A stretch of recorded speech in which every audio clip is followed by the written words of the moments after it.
Hello everyone, welcome to विद्यालय। आज हम लोग एक फ्रेश टॉपिक को स्टार्ट करेंगे, तो जो कि एक ऐसे टॉपिक से संबंधित होगा जो कि हम अक्सर जो है देखते हैं, अपने आसपास समझते हैं, जानते हैं उसे। तो दरअसल हम बात कर रहे हैं फसल उत्पादन की। क्लास 8th के विज्ञान सब्जेक्ट की NCERT को देखेंगे तो आपको उसमें चैप्टर नंबर 1 जो है इससे संबंधित मिलेगा। दरअसल इस चैप्टर का नाम जो है वो फसल उत्पादन एवं प्रबंधन से संबंधित है। तो आइए आज हम लोग इसी का मूल्यांकन करते हैं और सर्वप्रथम हम लोग ये समझने का प्रयास करेंगे कि आखिरकार हमें किसी भी प्रकार से उत्पादन की आवश्यकता होती क्यों है ना। तो चलिए शुरू करते हैं। तो चैप्टर 1 है और उसका नाम है फसल उत्पादन एवं प्रबंधन। तो सबसे पहली बात तो यही हो जाती है, हमें ये समझना होगा कि आखिरकार हमें फसल के उत्पादन की आवश्यकता क्यों पड़ी, है ना। तो देखिए, अगर मैं आपको बताऊं तो हम सभी जानते हैं कि अगर हम भोजन ना ग्रहण करें तो हम ज़्यादा लंबे समय तक जीवित नहीं रह सकते हैं। ये तो हम सभी जानते हैं। लेकिन आखिरकार भोजन हमारे शरीर में क्या चीज़ इम्पोर्टेंस रखता है ना।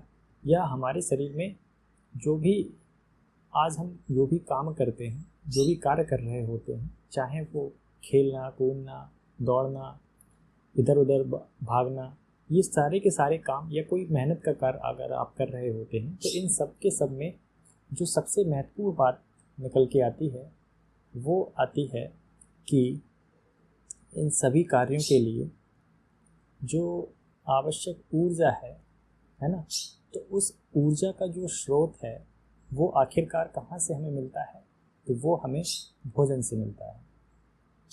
इतना तो आप सभी लोग जानते ही होंगे।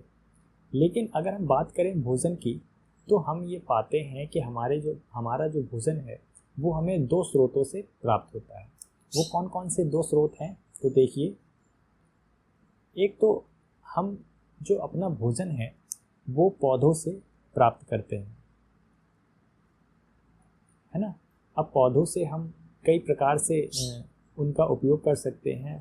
फॉर एग्जांपल, कुछ पौधों से हम उसकी पत्तियों के द्वारा जो है हम कई सारी चीज़ें प्राप्त करते हैं। फॉर एग्जांपल, अगर आप पालक, जो भी लीव्स से संबंधित सब्जियां हैं, वेजिटेबल्स हैं, पालक हो गई, मेथी हो गई, ऐसी चीज़ें जो कि हम पौधों से प्राप्त करते हैं उसकी पत्तियों से। उसी प्रकार से अगर आप फ्रूट्स की बात करें तो आप पौधों के फ्रूट्स से जो है कई सारी चीज़ों को ग्रहण करते हैं।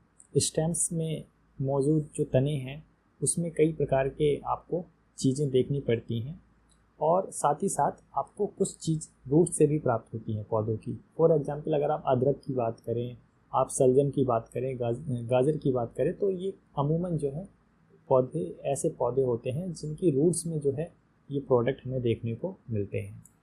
वहीं अगर हम दूसरे सोर्स की बात करें तो वो जो है वो हमें जंतुओं से प्राप्त होता है ना। तो एक तो हो गया पौधों से प्राप्त भोजन और दूसरा हो गया जंतुओं से प्राप्त भोजन। लेकिन कहीं ना कहीं भोजन के सिलसिले में जो न केवल जीव जंतु हैं बल्कि जो मानव भी हैं, वो प्रत्यक्ष रूप से और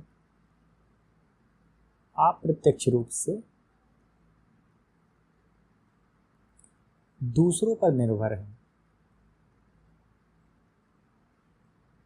मेरा कहने का मतलब अब आप समझिएगा कि ऐसा नहीं है कि हम अपना भोजन स्वयं बना लेते हैं, है ना। जाहिर सी बात है, जब हम अपना भोजन स्वयं नहीं बना पाते हैं तो हम जो है अपना भोजन दूसरों पर जो है दूसरों के माध्यम से प्राप्त करते हैं। अब आप लोग सोच रहे होंगे कि ऐसा कैसे हो सकता है, हम तो अपना भोजन जो है स्वयं बना लेते हैं, हम अपना खाना गर्म करते हैं या सब्जी बना लेते हैं। तो ऐसा नहीं है। जब हम किसी भी चीज़ को एक नेचुरल प्रोसेस के तहत उसको इस्तेमाल में नहीं ला सकते हैं तो वो जो है हमारा प्राकृतिक रूप से हम कहेंगे उसको, हम भोजन उस चीज़ से हम जो है भोजन को प्राप्त नहीं कर पा रहे हैं। जबकि अगर आपने क्लास 7 को अच्छे से पढ़ा होगा तो आपने ये पाया होगा कि पौधे जो है वो स्वपोषी जीव होते हैं। कैसे जीव होते हैं? स्वपोषी होते हैं, यानी कि ऑटोट्रॉफ्स होते हैं। अब ये जो ऑटोट्रॉफ्स होते हैं ये क्या करते हैं? दरअसल इनका काम जो है वो अपना जो है स्वयं से ये भोजन को प्राप्त कर लेते हैं या स्वयं से भोजन को बना लेते हैं, भोजन का निर्माण कर सकते हैं। तो ऐसे जीवों को आप लोगों ने देखा था कि इन्हें जो है स्वपोषी जीव कहते हैं। लेकिन आखिरकार ये जो है अपना भोजन बनाते कैसे हैं? तो दरअसल एक प्रक्रिया थी, जब आपने पढ़ा होगा, जिसका नाम है प्रकाश संश्लेषण। इंग्लिश में कहते हैं इसे फोटोसिंथेसिस।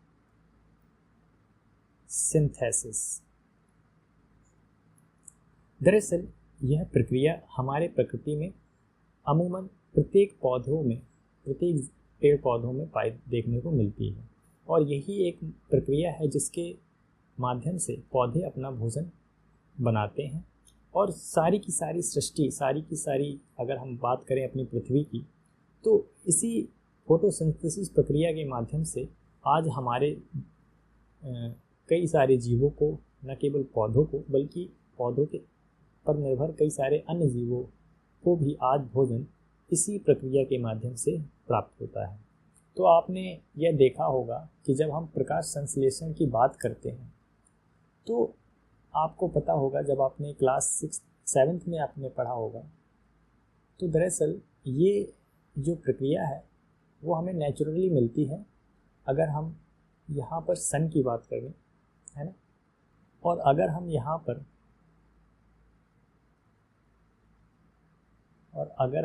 पर एक पौधा बना लें,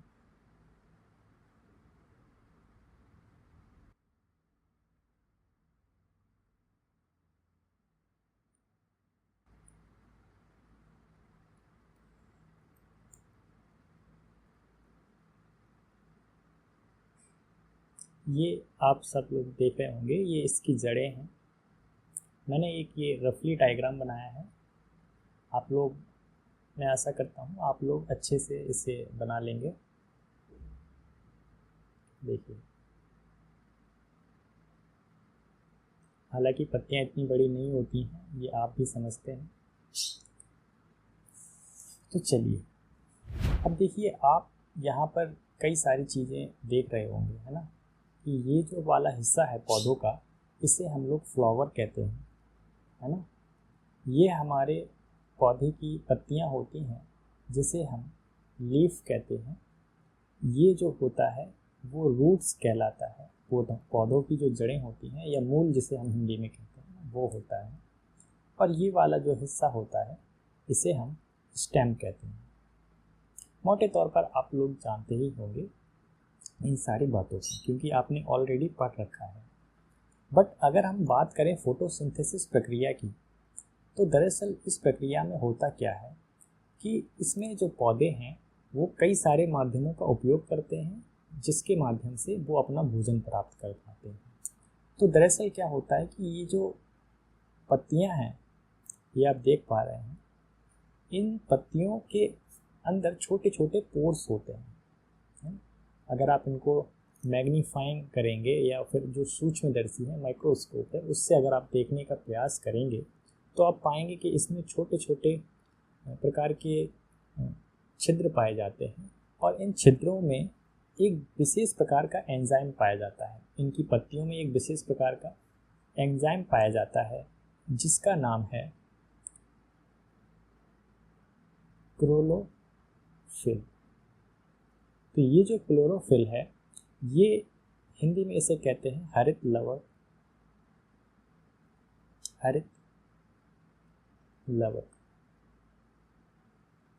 ये जो क्लोरोफिल होता है, ये दरअसल क्या करता है कि ये कन्वर्ट करता है सन की जो ऊर्जा है, एनर्जी है, उसको कन्वर्ट करता है।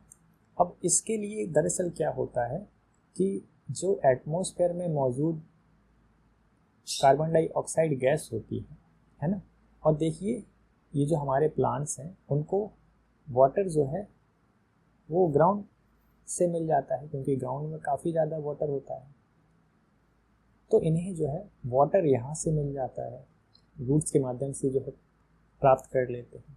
फिर जो है अगर आप सॉइल की बात करेंगे, अगर आप यहाँ देखेंगे तो ये हमारी दरअसल सॉइल होती है, मिट्टी होती है, और इस सॉइल में कई सारे मिनरल्स आपको देखने को मिलेंगे, है ना। अब आप लोग ये भी जानते हैं, जब आपने क्लास 7th पढ़ा था कि तो उसमें कई सारे, या फिर अगर आप जो है क्लास 8th पढ़ेंगे तो उसमें जब चैप्टर 2 जो हमारा चैप्टर है माइक्रो ऑर्गेनिजम्स फ्रेंड एंड फो, तो उसमें आप देखेंगे कि बहुत सारे जीव्स जो हैं वो मिट्टी के अंदर मौजूद होते हैं। उन जीव्स के माध्यम से पौधे कुछ विशेष प्रकार के रसायनों का या विशेष प्रकार के मिनरल्स खनिजों का अवशोषण कर पाते हैं। तो वातावरण में जो कार्बन डाइऑक्साइड गैस मौजूद है ना, और जो सन से निकलने वाली एनर्जी है ना, ये देखिए जो सन से निकलने वाली सनरेज हैं उसका ये हमारे पौधे जो हैं इस्तेमाल कर लेते हैं, ठीक है। तो इस माध्यम से दरअसल क्या होता है कि हमारे जो पौधे हैं वो वाटर के साथ में और कार्बन डाइऑक्साइड गैस के साथ अभिक्रिया कर लेते हैं, और साथ ही साथ ये अभिक्रिया जो है वो सनलाइट के प्रेजेंस में देखने को मिलती है, और इसमें जो क्लोरोफिल है ये महत्वपूर्ण भूमिका अदा करता है इस क्रिया को संपन्न कराने में। तो हमें जो है पौधों को इस माध्यम से उन्हें भोजन प्राप्त होता है, ये भोजन प्राप्त होता है, इसे हम लोग कहते हैं ग्लूकोज, है ना। तो पौधों को किस रूप में भोजन प्राप्त होता है, तो ग्लूकोज के रूप में पौधों को भोजन प्राप्त होता है, ठीक है। फिर इसके अलावा पौधे जो है कई सारी मात्रा में ऑक्सीजन गैस भी रिलीज करते हैं। तो अगर आप देखें यहाँ पर, अगर आप मिलाने का प्रयास करें तो इसमें देखिए ये 2 है और ये 6 है, 6 × 2 कितने हो गए 12, तो 12 ये हो गए, ठीक है। 6 × 2 ऑक्सीजन हो गए और ये 6 ऑक्सीजन, यानी कि टोटल 18 ऑक्सीजन हो गए। तो 6 ऑक्सीजन ये रहे, और यहाँ पे 6 दूनी अगर हम 12 कर दें तो आप ये देखेंगे कि ये जो बैलेंसी है नेचुरल रूप में जो पाया गया प्रोडक्ट है वो प्राप्त होता है ना। तो ये तो थी बात हमारे प्रकाश संश्लेषण की प्रक्रिया की, और किस प्रकार से भोजन हमें प्राप्त होता है। अब अगर हम बात करें दरअसल इस भोजन का जो उपयोग है वो हमें कई रूपों में देखने को मिलता है ना। हम उस भोजन का कई प्रकार से उपयोग करते हैं। फॉर एग्ज़ाम्पल, दरअसल हम अपनी दैनिक दिनचर्या में हम देखते हैं कि हमें बहुत सारी जो जैविक क्रियाएं हैं उनमें हम जो है इस भोजन का उपयोग लेते हैं ऊर्जा के रूप में, है ना। तो हमारे फॉर एग्ज़ाम्पल मान लीजिए हमारी श्वसन जो क्रिया है ना, या हमारी जो पाचन क्रिया है, या हमारी उत्सर्जन जो क्रिया है, हम भोजन को ग्रहण करते हैं, भोजन से हमें ऊर्जा प्राप्त होती है, लेकिन यह ऊर्जा हमें श्वसन रेस्पिरेशन में भी सहायक होती है, हमारे डाइजेशन में भी सहायक होती है, और जब हम भोजन को ग्रहण कर लेते हैं, उसका पाचन कर लेते हैं, तो फिर जो है उस वेस्ट प्रोडक्ट को जिसका कोई उपयोग नहीं रह जाता है तो उसको हम अपने शरीर से बाहर निकालते हैं। तो उस समय भी जो है हमें ऊर्जा की आवश्यकता होती है, और वह ऊर्जा हमें इसी भोजन से प्राप्त होती है ना। फिर हम देखें कि जो हमारी कोशिकाएं हैं हमारे शरीर के अंदर मौजूद, आपको पता है कि विशेष प्रकार की छोटी छोटी संरचनाओं से हमारा शरीर मिलकर के बना होता है, और इसे जो है सेल कहा जाता है।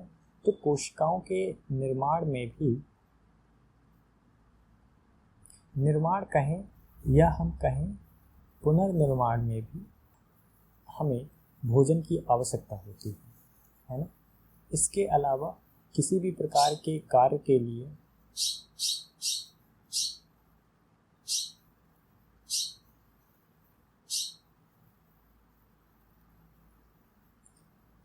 हमें जो है भोजन की आवश्यकता होती है।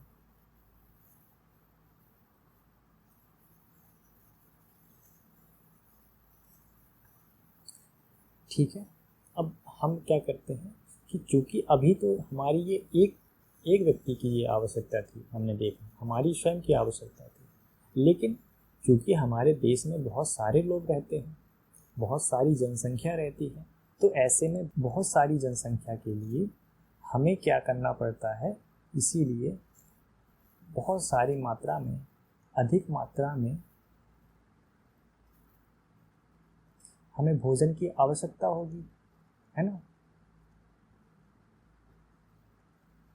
और ये जो भोजन की आवश्यकता है, इसे कौन फुलफिलमेंट करेगा?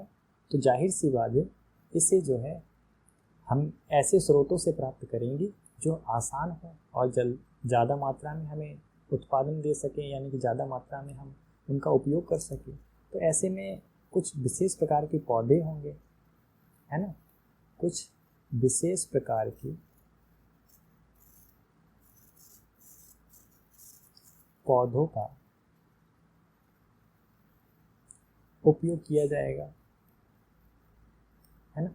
तो वो जो विशेष प्रकार के पौधे होंगे उनका अधिक मात्रा में क्या है, ज़्यादा से ज़्यादा मात्रा में उत्पादन, उनका उत्पादन अधिक से अधिक हो, इसके लिए हमें क्या है, उस खास प्रकार के पौधे की कई सारे पेड़ों को एक साथ लगाना होगा, है ना। उसे ही हम कहते हैं फसल, है ना। तो जब हम किसी क्षेत्र में, है ना, किसी बड़े भूभाग में, है ना, किसी बड़े खेत के एरिया में आप देखते होंगे, तो जब हम किसी भूभाग में एक समान पौधों का भोजन के लिए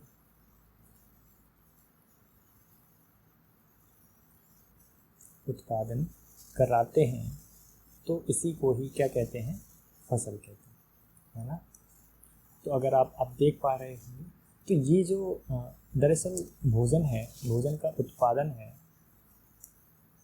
ये कैसा होना चाहिए। अब इतनी सारी जनसंख्या है, तो नियमित रूप से हमें ये भोजन मिलना चाहिए, है ना। प्लस ये जो हमारा भोजन है, इसका मैनेजमेंट भी तो होना चाहिए, तो इसका मैनेजमेंट अच्छे तरीके से हो सके, है ना। मान लीजिए हम लोगों ने उत्पादन तो कर लिया, लेकिन बहुत सारी अधिक मात्रा में अगर उसको स्टोर करके ना रख पाए, तो ऐसे में बहुत बड़ी मात्रा में क्या होगा, भोजन हमारा बर्बाद हो सकता है। तो ऐसा ना हो सके, इसके लिए हमें उसका प्रबंधन भी करना होगा, है ना। उसका जो रख रखाव है वो भी हमें करना पड़ेगा, है ना। तो इसके अलावा अब कई सारे लोगों को जो भोजन देना भी है ना, तो हमें जो है उसका डिस्ट्रीब्यूशन भी करना होगा, यानी कि वितरण भी देखना पड़ेगा। तो आज के वीडियो लेक्चर में हम लोगों ने ये चीज़ देखी, तो होप सो आप लोगों को ये डिस्कशन अच्छा लगा होगा और ये क्लास आपको समझ में आई होगी। मिलते हैं अगले पार्ट में, जिसमें कि हम लोग किस प्रकार से जो फसल का उत्पादन है वो निम्नलिखित प्रक्रियाओं के तहत किया जाता है, उसको भी हम लोग देखने का प्रयास करेंगे। चलिए मिलते हैं नेक्स्ट वीडियो में, तब तक के लिए ख्याल रखिए, धन्यवाद।